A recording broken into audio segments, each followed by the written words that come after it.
कधीच नाही चुकणार तुमचे फेवरेट टीव्ही शोज झी5 सोबत, तेही एकदम फ्री। इरा, तू तुझ्या ताईला का विचारत नाहीस? म्हणजे भुवनेश्वरी मॅडम परत आल्यात का, केव्हा येणार आहेत? निखिल, अरे मी ताईला असं डायरेक्टली नाही विचारू शकत काही। मी आईला फोन करून विचारू शकते। अगं मग कर ना फोन त्यांना, कसली वाट बघतीयस? थांब, हा घे फोन कर, लगेच विचार।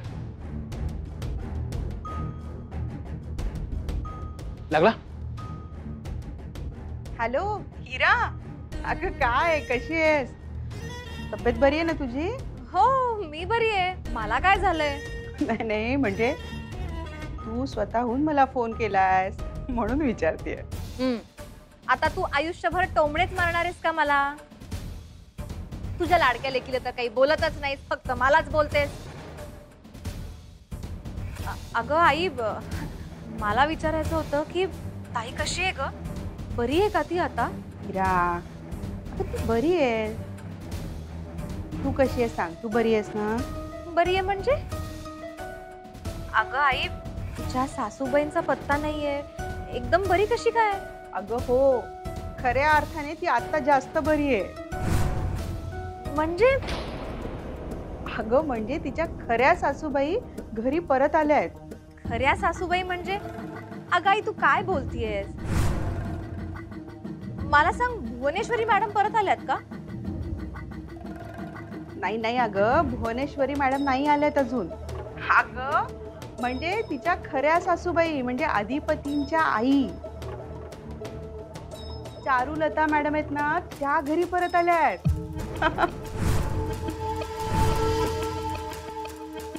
काय? हो इरा, हॅलो इरा। काय इरा, काय झालं? काय बोलली आई तुझी?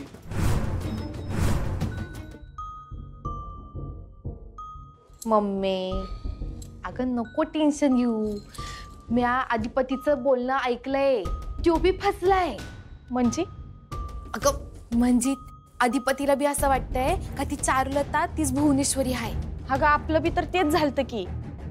आपण कुठे वेगळा विचार करत होतो, असाच विचार करत होतो की।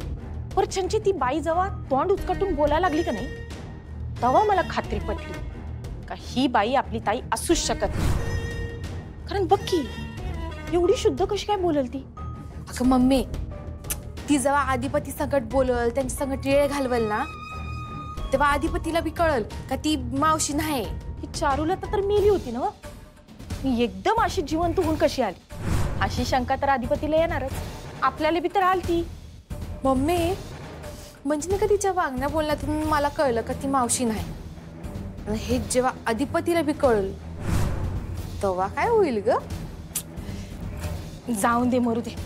आपण हिथं आपल्या डोसक्याला डोसकी लावण्यापेक्षा पण बाहेर जाऊन बघूया काय चाललंय ते। हा,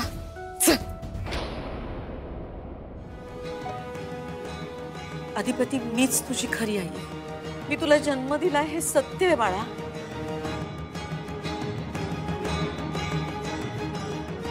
तू नको असं स्वतःला त्रास करून घेऊस।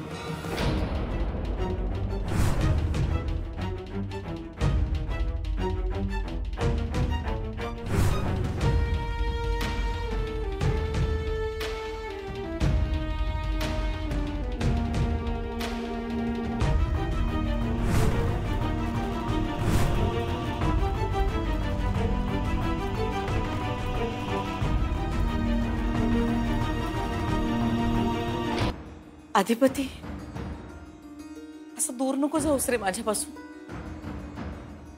इतकी वर्ष मी ह्या क्षणाची वाट बघितली, आता तू मला असं दूर करू नकोस प्लीज। मला काहीच खरंच वाटणं झालं, माहितीये काय? काहीच खरं वाटणं झालंय। काय खरं नाहीये? अरे तू सत्य का नाकारतोयस? इतकी वर्ष मी तुला भेटण्यासाठी आतुर होते। मला कधीच वाटलं नव्हतं मी तुम्हाला परत भेटू शकेन, बघू शकेन। आणि आज अचानक माझी सून मला या घरात परत घेऊन आली। मला एकदा आई म्हणून हाक मार, माझे कान आतुरलेत रे तुझी हाक ऐकायला।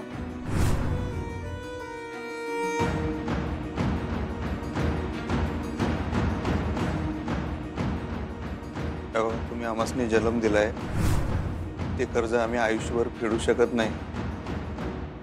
पाहिजे तर आमच्या कातड्याचे जोडे करून तुमच्या पायात घालतो, पण एक गोष्ट आम्ही तुम्हाला कवाच देऊ शकत नाही, ते म्हणजे आमच्या मनातलं आमच्या आई साहेबांचं स्थान.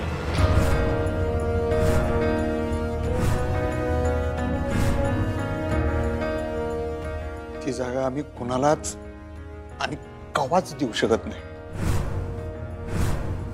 माफ करा.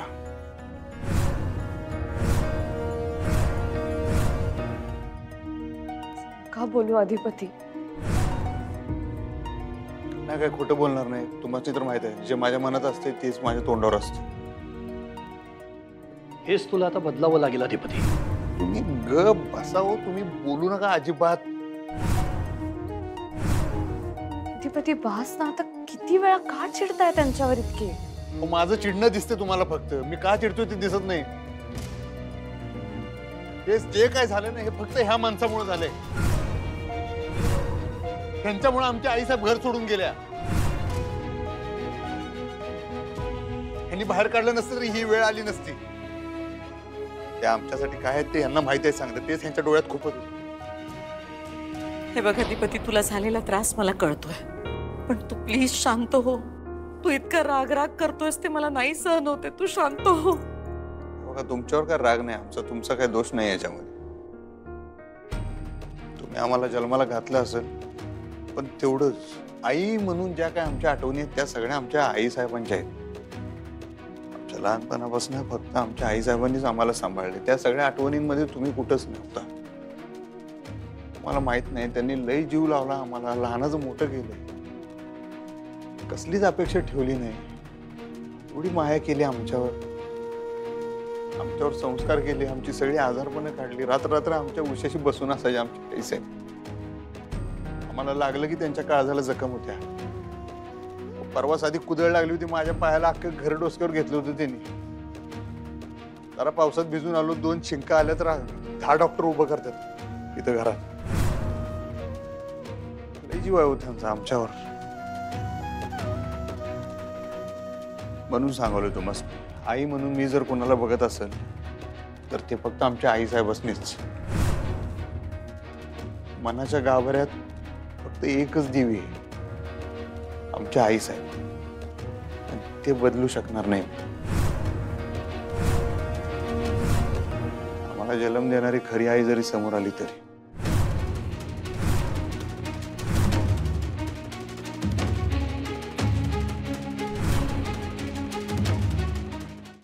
झी5 ॲप डाउनलोड करा आणि पहा सर्व एपिसोड्स एकदम फ्री.